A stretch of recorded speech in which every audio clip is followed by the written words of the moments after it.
மக்களே, மத்திய பிரதேஷ் நர்மதா ரிவர்ல சுற்றுலா பயணிகள் நிறைய பேர் என்ன பண்ணியிருக்காங்க, போட்டிங் போயிருக்கிறாங்க. போட்டிங் போன இடத்துல கொஞ்சம் பல தடுமாற்றம் காரணமாக அந்த போட்டு அந்த நதியிலேயே முழுகிருச்சு. அது ஒரு பெரிய சம்பவமாகி பல பேர் மீட்கப்பட்டிருக்கிறாங்க. நிறைய பேரோட உயிர் அங்கே போயிருக்குது. அந்த இன்சிடென்ட்லாம் கேட்கும் போதே நமக்கு ஒரு மாதிரி இருக்கு. ஏன்னா அதுல ஒரு ஒரு ஒரு இன்சிடென்ட், அதில் மீட்கப்பட்ட உடல்களில் ஒரு உடலை அதை பார்க்கும்போது எல்லாருமே கண் கலங்கி போயிருக்கிறாங்க. அப்படி என்னெல்லாம் நடந்துச்சு அப்படின்றது தான் இந்த வீடியோவில் பார்க்க போகிறோம். சேனலுக்கு புதுசாக இருந்தீங்கன்னா சப்ஸ்கிரைப் பண்ணிடுங்க. வீடியோ பார்க்குற அனைவருமே லைக்கும் ஐப்பும் கண்டிப்பாக கொடுத்துடணும். நிறைய பேர் ஃபேஸ்புக்கில் ஃபாலோவும் பண்ணாமல் யூடியூப்பில் சப்ஸ்கிரைபும் பண்ணாமல் வீடியோவை பார்க்குறீங்க. தயவு கூர்ந்து சப்ஸ்கிரைப் பண்ணிவிட்டு வீடியோ பார்த்தா ரொம்ப ரொம்ப யூஸ்ஃபுல்லாக இருக்கும். இப்போ கண்டென்ட்டுக்குள்ளே போயிடலாம். ஓகே, மத்திய பிரதேசத்தில் ஜபல்பூர் அப்படின்ற இடத்துல நர்மதா ரிவர் போற இடத்துல ஒரு பார்கி டேம்னு இருக்கு. ஓகே, அந்த இடத்துல பார்த்தீங்கன்னா ஒரு பக்கம் நைட்டு கரெக்டாக நேற்று நைட்டு ஒரு 6 அந்த டைமிங்கில் வந்து பார்த்தீங்கன்னா சுற்றுலா பயணிகள் அந்த இடத்துக்கு போயிருக்கிறாங்க. அங்கே ஒரு போட்டில் கிட்டத்தட்ட 30க்கு மேற்பட்ட 31 நபர்ஸ் அப்படின்ற மாதிரி கரெக்டாக கணக்கு சொல்கிறாங்க. ஆனால் 31 அஃபிஷியலாக வந்த தகவல், அதற்கும் மீறி அந்த போட்கள் ஆட்களில் போனாங்க அப்படின்ற மாதிரி தான் தகவல் வருது. ஸோ அஃபிஷியலாக வந்த தகவல் 31, ஆனால் அது கவுண்ட் எக்ஸாக்டா கணிக்க முடியல அப்படின்ற மாதிரி தான் இன்னொரு பக்கம் தகவல் வருது. ஸோ அந்த போட்ல 31 பேர் போயிருக்கிறாங்க. குறிப்பா நேத்து எல்லோ அலர்ட் கொடுத்துருக்காங்க போல. ஸோ நேத்து நைட் வந்து காத்து இதெல்லாம் வந்து அதிகமா இருக்குது, அதனால வந்து அதிவேக காத்து இருக்கிறதால எல்லோ அலர்ட் கொடுத்துருக்காங்க. அதையும் மீறியுமே இந்த போட்ல பல பேர் போயிருக்காங்க. இப்போ நீங்க ஏதாவது ஒரு சுற்றுலா இடத்துக்கு போனீங்கன்னா போட்டிங் போன உடனே என்ன பண்ணுவாங்க, ஃபர்ஸ்ட் ஒரு ஜாக்கெட் கொடுப்பாங்க. அந்த ஜாக்கெட் கொடுத்த உடனே போட்டுட்டு தான் போகணும். இங்க என்ன பண்ணியிருக்கிறாங்க, ஸோ போட்டு போயிருக்குது. போட்டு போனதுக்கு அப்புறம் இந்த போட்டிங்ல என்ன பண்ணியிருக்காங்க, ஏறி போயிருக்காங்க.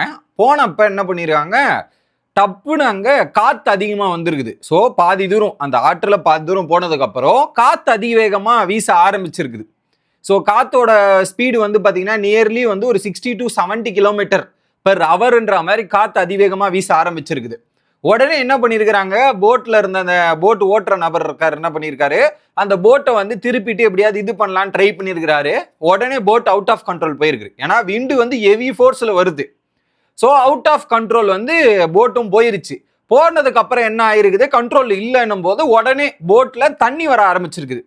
இவங்க என்ன பண்ணியிருக்காங்க, அவுட் ஆஃப் கண்ட்ரோல் போட்டு போகுதுன்னு தெரிஞ்ச உடனே அந்த போட்டோட உரிமையாளர்கள் 2 பேர், ஒருத்தர் போட் டிரைவர், இன்னொருத்தர் உட்காந்துருக்காரு. அப்பதான் அவர் என்ன பண்றாரு, பக்கத்துல இருந்த ஜாக்கெட் எல்லாத்தையுமே எடுத்து டிஸ்ட்ரிபியூட் பண்றாரு. எப்படி போட் அவுட் ஆஃப் கண்ட்ரோல் போகுது, இவர் ஜாக்கெட்லாம் எடுத்து டிஸ்ட்ரிபியூட் பண்றாரு. உடனே என்ன பண்றாங்க, அந்த ஆத்துல இருந்த தண்ணி வந்து போட்டுக்குள்ள வர ஆரம்பிக்குது. ஸோ அந்த ஜாக்கெட்லாம் டிஸ்ட்ரிபியூட் ஆகி எல்லாரும் போடுறதுக்குள்ளேயே தண்ணி உள்ள வர ஆரம்பிக்குது. ஸோ இனிஷியலாவே கொடுத்துருக்கணும், இனிஷியலா கொடுக்கல. தண்ணி உள்ள வர ஆரம்பிச்சோன்னு எல்லா பதட்டத்துல போடும் போது கிட்டத்தட்ட போட்டோட எல்லாம் முழுக ஆரம்பிக்கிறாங்க. இந்த இன்சிடென்ட் நடந்து உடனே என்ன பண்ணிருக்காங்க, ஜாக்கெட்டை வாங்கி போட்ட ஒரு சில நபர்கள் வந்து கொஞ்சம் தப்பிச்சிருக்கிறாங்க. இந்த இன்சிடென்ட் நடந்த உடனே அக்கம் பக்கத்துக்கு இந்த இன்ஃபர்மேஷன் தெரியுது. உடனே NDRF நேஷனல் டிசாஸ்டர் ரெஸ்பான்ஸ் இது இருக்குல்ல, ரெஸ்பான்ஸ் ஃபோர்ஸ், அவங்களுக்கு கால் போயிருக்கு. கிட்டத்தட்ட 6:30 மணிக்கு அவங்களுக்கு கால் போயிருக்குது. அவங்க இங்க விரைந்து வரத்தாங்காட்டியும் நைட்டு 6:30 மணிக்கு அவங்களுக்கு காலுக்கு போயிருக்கு. அவங்க வர்றதாங்காட்டியுமே இன்னும் இருட்டு அதிகமா இருக்குது. ரெயின், அந்த தண்ணியில வந்து ரொம்ப டார்க்னஸ் இருக்கு. ஸோ ஆளையும் உள்ள இறக்க முடியல. ஸோ ரெஸ்கியூ வந்தாலுமே அங்க ரெஸ்கியூ பண்றதுக்குமே கொஞ்சம் கஷ்டமா இருக்கு.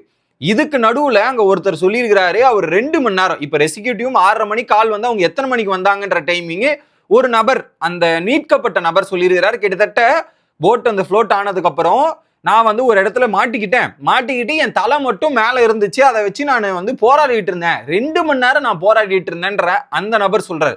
2 மணி நேரமா நான் தத்தளிச்சு போராடிட்டு இருந்தேன். எனக்கு முன்னாடி ஏகப்பட்ட உடல்கள் வந்து மிதக்கிறதையும் இதெல்லாம் பார்க்கும்போது எனக்கு ஒரு மாதிரி ஆயிருச்சு.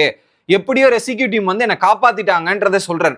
அப்ப 2 மணி நேரம் அவரே போராடிட்டு இருக்காருன்னா ரெஸ்கியூ டீம் வந்தது 8 அந்த டைமிங்ல தான் வந்திருக்காங்க போல. ஸோ ஏன்னா வந்த உடனே நைட் ஆயிருக்குது. அவங்களும் கரெக்டா எந்த இடம் ஆளு இதுல இறக்கிறதுக்குமே அவங்களுக்கு கொஞ்சம் தடுமாற்றம். ஏன்னா நைட் டைம்ன்றதால கரெக்டா டார்க்னஸ் அதிகமா இருக்கு, வெளிச்சம் வேற இல்லை. அதே மீறி எப்படி இறக்குறதுன்னு அவங்களுக்கும் ஒரு தடுமாற்றம் ஏற்பட்டிருக்கு. அந்த டைம்ல ரெஸ்கியூ வந்து மீட்கப்பட்டதுல கிட்டத்தட்ட நைட்டே 4 பேர் இறந்து போயிருக்காங்க. எப்படி 4 பேர் இறந்து போயிருக்கிறாங்க. போட்ல போனவங்க 31, 4 பேர் இறந்து போனாங்களாம். அதுல கொஞ்சம் கொஞ்சமா ஜாக்கெட் போட்டவங்கள கொஞ்சம் கொஞ்சமா ரெஸ்கியூ பண்ண ஆரம்பிச்சிருக்காங்க. அதுல வந்து ஒரு 15 மெம்பர்ஸ் வந்து ஜாக்கெட் போட்டிருந்தாங்க அப்படின்ற ஒரு தகவலுமே வருது. 15 மெம்பர்ஸ். அதுக்கப்புறம் நைட்டு அவங்களால எவ்வளவு மீட்க முடியுமோ அவ்வளவு மீட்கிறாங்க. அதுக்கப்புறம் என்ன பண்றாங்க, மறுநாள் காலைல ஒரு பெரிய ஒரு மிஷின் எடுத்துன்னு வந்து தண்ணிக்குள்ள இது பண்ற மாதிரி அந்த போட்டை ரெக்கவர் பண்றாங்க. ரெக்கவர் பண்ணும்போது ஒரு பாடி கிடைக்குது. அந்த அந்த இன்சிடென்ட் தான் எல்லாரையும் அதிர வைக்கிற ஒரு இன்சிடென்ட். என்னன்னா அந்த பாடி வந்து பாத்தீங்கன்னா குழந்தை.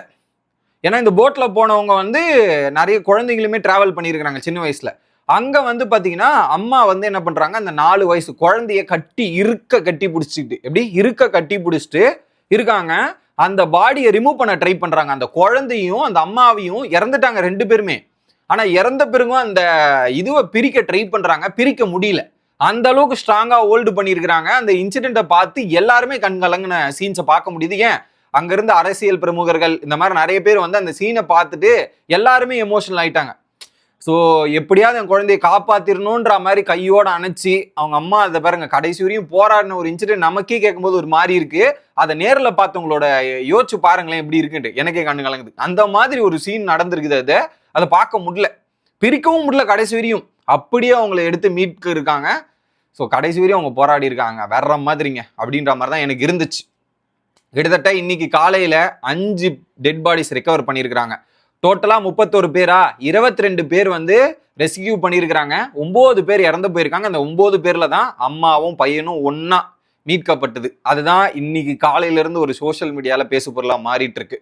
அதை தாண்டி ஒரு போட்டிங்ல இது போறோம்னா ஜாக்கெட்லாம் ஃபர்ஸ்டே கொடுத்து இதெல்லாம் பண்ணியிருக்கணும். அது எதுவுமே பண்ணல. அதுல ஒரு வீடியோவும் சர்க்குலேட் ஆயிட்டு இருக்கு. அந்த அந்த போன இவங்கள ஒரு வீடியோ, அதுல வந்து வீடியோ ஃபுட்டேஜ் ஒரு 19 செகண்ட் தான் இருக்கு. அதுல பார்க்கும்போது என்ன பண்றாங்கன்னா காற்று வந்து பயங்கரமா வீசுது. அந்த வீடியோ எடுக்கும் போதே ஸ்ட்ரகிள் பண்ணிட்டு தான் வீடியோ எடுக்கிறாங்க. அதை ஜாலியா எல்லாம் என்ஜாய் பண்றாங்க. யாருமே அந்த ஜாக்கெட் போடல. அந்த சேஃப்டி ஜாக்கெட்ன்றது ஒருத்தருமே போடல அப்படின்றது அந்த வீடியோ ஃபுட்டேஜ்லயுமே பார்க்க முடியுது. ஸோ பாருங்க, ஒரே ஒரு இன்சிடென்ட் சுற்றுலா என்ஜாய் பண்ணி இது பண்ணிட்டு இருந்தது, அடுத்த நிமிஷமே இந்த மாதிரி ஒரு கொலாப்ஸ் ஆகி எந்த நிலைமைக்கு போயிருக்குன்றத பாருங்க. ஸோ இந்த வருஷம் இந்த மாதிரி நிறைய இன்சிடென்ட். கொஞ்ச நாளைக்கு முன்னாடி தான் பெங்களூர்ல பஸ் 9 ஃபீட்டுக்குள்ள போய், பெங்களூர்ல பங்களாதேஷ்ல 9 ஃபீட்டுக்குள்ள போய் இந்த சம்பவம் நடந்தது. இப்போ இது. ஸோ உடனே என்ன பண்ணியிருக்கிறார் எங்கள் சீஃப் மினிஸ்டர் மோகன் யாதவ், இறந்து போனவங்களுக்கு 4 லட்சம் ரூபாய் அப்படின்ற மாதிரி அனௌன்ஸ் பண்ணியிருக்கிறாங்க. இன்னொரு பக்கம் இந்த மாதிரி ரூல்ஸை ஃபாலோ பண்ணாதவங்க மேல ஆக்ஷன் எடுக்கணும்ன்ற மாதிரி சொல்லிட்டு இருக்காங்க. கண்டிப்பா ஒரு போட்டிங்னா அந்த போட்டிங்ல ப்ராப்பர் சேஃப்டி மெஷர்ஸ் இருக்கா, கரெக்டா அந்த சேஃப்டி மெஷர்ஸை ஃபாலோ பண்றாங்களா, ஃபாலோ பண்ணி தான் எடுத்துட்டு போறாங்களா அப்படின்ற மாதிரிலாம் யோசிக்க வைக்கிது. அதெல்லாம் அவங்க ஃபாலோ பண்ண வைக்கணும். இதுக்கேற்ற மாதிரி ஒரு ஸ்ட்ரிக்டான ரூல்ஸும் போட்டாங்கன்னா இப்போ இந்த உயிர்களை காப்பாத்திருக்கலாம். இப்போ எல்லாருமே அந்த இடத்துல ஜாக்கெட் போட்டிருந்தாங்கன்னா அவங்க அந்த ஜாக்கெட் மூலியமா காப்பாற்றப்பட்டிருப்பாங்க, தப்பிச்சிருப்பாங்க. நீங்க கடைசியா முழுக போகும்போது அந்த ஜாக்கெட்டை கொடுத்தா எங்க டைம் இருக்குது? டப்புன்னு அவங்க பதட்டத்துல என்ன பண்றதுன்னே தெரியாது. அந்த சுச்சுவேஷன்ல அந்த பதட்டத்துல நீங்க ஜாக்கெட் டிஸ்ட்ரிபியூட் பண்றதாங்காட்டி தண்ணி உள்ள இறங்கிருக்குது. அப்ப என்ன பண்ணுவாங்கன்னு சொல்லுங்க. ஸோ இது பல பேரோட தப்புன்னு, அந்த குறிப்பா அந்த போட்ல இருக்கவங்க ஆல்ரெடி இது ஒரு அலர்ட் விட்டுருக்கு. அதுக்கப்புறம் போட்டிங் போயிருக்க கூடாது. 2வது போறீங்க அப்படின்னு தெரிஞ்சா அந்த சேஃப்டி மெஷர்ஸ் கொடுத்துருக்கணும். அந்த போட்ல இருக்கவங்க ஒழுங்கா செயல்படலை அப்படின்றது தான் தோணுது. ஏன்னா ஒரு பாயிண்ட்ல அவரும் கண்ட்ரோல் பண்ண ட்ரை பண்ணியிருக்கிறார். அதுக்கு முன்னாடியே நீங்க சேஃப்டி எல்லாத்தையும் பண்ணியிருந்தீங்கன்னா அதை தவிர்த்திருக்கலாமே அப்படின்ற மாதிரி தான் எனக்கு தோணுச்சு. உங்களோட கருத்து என்ன அப்படின்றத கமெண்ட் செக்ஷன்ல சொல்லுங்க. அடுத்த வீடியோல வந்து சந்திக்கிறேன். மறக்காம சேனலை சப்ஸ்கிரைப் அண்ட் சப்போர்ட் பண்ணுங்க. Bye guys.